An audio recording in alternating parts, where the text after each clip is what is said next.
Well, so many thanks for staying with us on Sunrise this morning. It's quite interesting. We've been talking about a lot of issues. It's now time for us to look at trade issues in Africa and even beyond Africa. Well, my guest in the studios this morning is His Excellency Erastus Mwencha. Well, in Ghana, he has a new name. I'll be telling you about it in a short while. But basically, he comes in to tell us about trade in Africa. Well, the African Union Commission is meeting and they'll be discussing boosting intra-African trade and other issues. Thank you very much for coming into the studio, sir. We appreciate your presence here in Ghana. I hear you're from Kenya.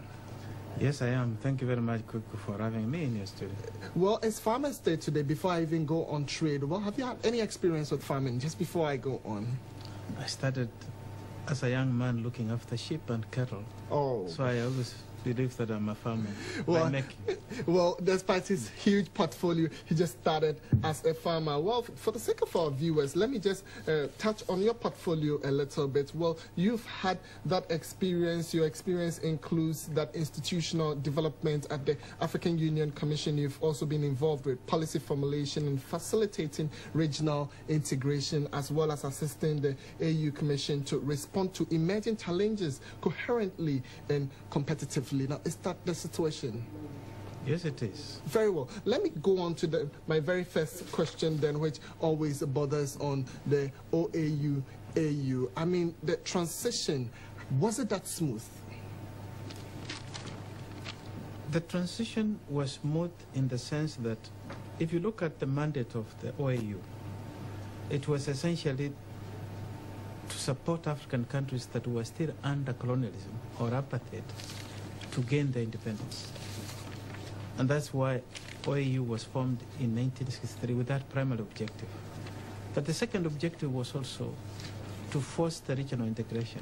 But at that time, if you know the debate that took place in Addis Ababa on the 25th of May, 1963, Kwame Nkrumah wanted an all-Africa integration arrangement. But others like Nyerere argued that it was better for economic integration, which is deeper, to start at sub-regional level. And Nyerere won the day, by the way.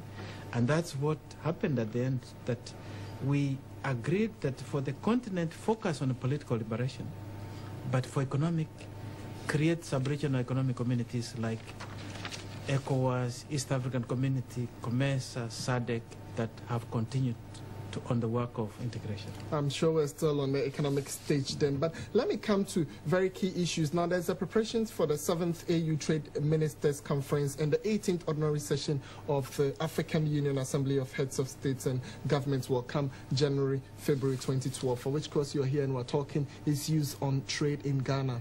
I don't know if you've had the opportunity to cross any of our borders. For instance, the Ghana-Togo border, and probably, I know if you are in your AU car, they will say Monsieur Pass, but then if you are in your ordinary car, for instance, me going through carrying you know, something I'm going to sell at that other side, is it that smooth? No, it's not that smooth. Why is it so? And that's the dilemma. People like you are But let me first answer your question. Have I tried to do it? Yes, I do.